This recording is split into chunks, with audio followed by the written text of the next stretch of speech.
spending plan. The budget includes no general tax increase, but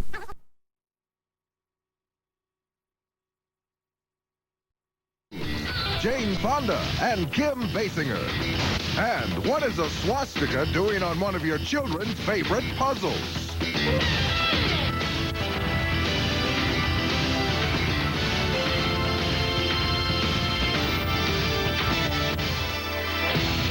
This is Hard Copy, January 29th, 1990. Hi, I'm Alan Frio. And I'm Terry Murphy. They say a man never stands so tall as when he stoops to help a child. And this weekend, I learned just how true that is.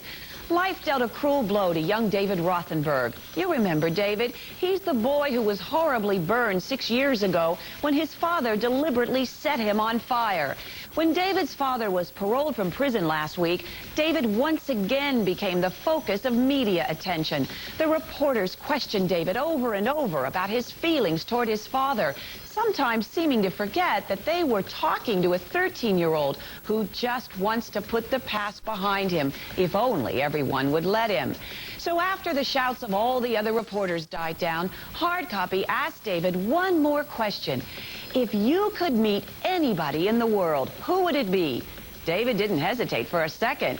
He wanted to meet legendary basketball superstar Michael Jordan. So this weekend, David and I went to Chicago. And it turns out the admiration is mutual because Michael Jordan is also a big fan of David Rothenberg. A basketball in the hands of a kid in love with the game. A kid who would give anything to be at center court. I've seen him play. And he did this big Air Jordan like that, you know, like he always does. This is the same little boy who was not supposed to survive what many believe is probably the most horrific crime ever committed against a child. I can make a basket with my eyes closed.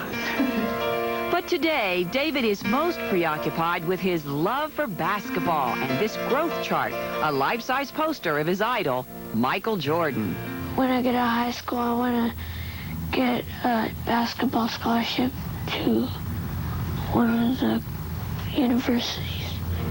Besides meeting his idol, what David wants most is to be just another kid.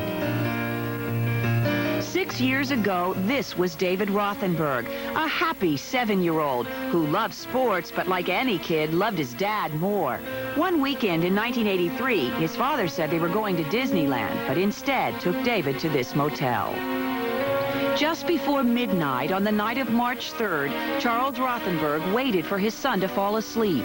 He then soaked the bed with kerosene, lit a match, and ran. Rothenberg later said he did it to hurt his ex-wife. I took him to be a very manipulative and deceitful person, but I did not imagine him to be violent, and I would never have imagined that he would hurt David. David was severely burned over 90% of his body. Doctors said it was both a miracle and his pure determination to live which kept him alive. He has since undergone more than 100 painful operations. He went in for a very minor surgery, and during that surgery, something went wrong, and they had to do a code blue on David, and they had to do CPR on him, and when he returned, he was in a coma for about 6 weeks, and he had to be retaught. He couldn't see, he couldn't speak. In 1983, Charles Rothenberg pleaded guilty to attempted murder and arson and was sentenced to 13 years in prison. Only days ago, because of an old California state law that has since been repealed, Charles Rothenberg was released from prison after serving only 6.5 years behind bars. His freedom has brought a new sense of fear into the life of his son.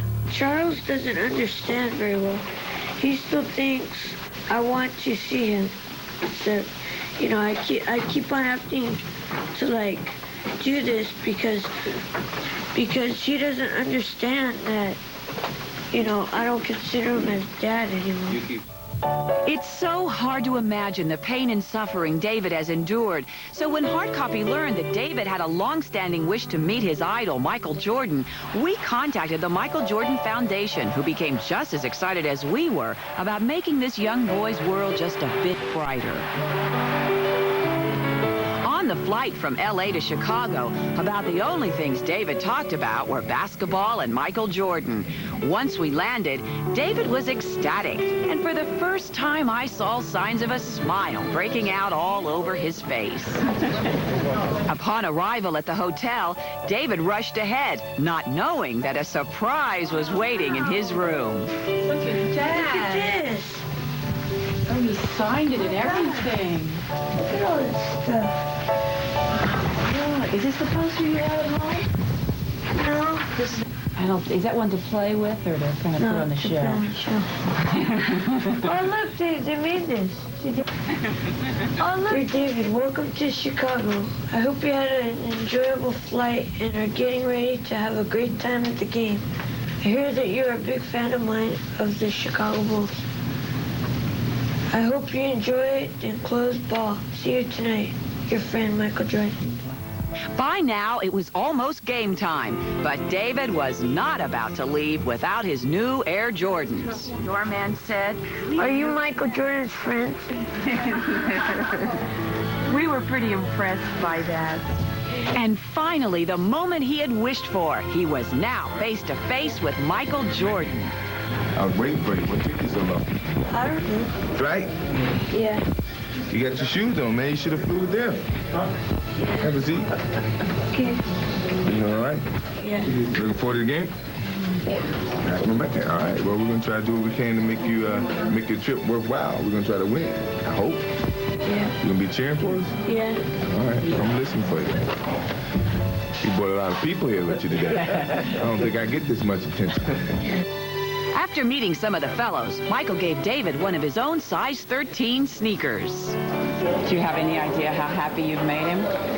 I hope I do. I hope I changed a lot of things and made him smile. Just to see him smile is a blessing within itself. And, we're going to try to stay in contact. Notwithstanding all the pain and torment this little boy has suffered, at this moment in time, David is just like any other 13-year-old boy at a basketball game. With one exception, though, he's got a new friend named Michael Jordan, and tonight he's one of the boys. May you grow up to be righteous. May you grow up to be true. May you always know the truth and see the light surrounding you. May you always be courageous. Stand upright and be strong. And may you stay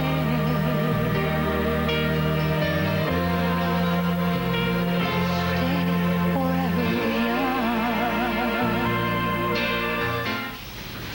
My lasting impression of this weekend with David is what a neat kid he is, and how patiently he has dealt with a glare of the media spotlight. But out of that spotlight, he's a lot like any other teenager. His great loves are his girlfriend, music, and basketball. He told me that meeting Michael Jordan was the greatest thing that ever happened to him. David spent part of last week, incidentally, getting measured for a tuxedo for the big spring dance. And I wouldn't be a bit surprised if he ends up wearing his brand new black Air Jordans with his tux. Have fun, David.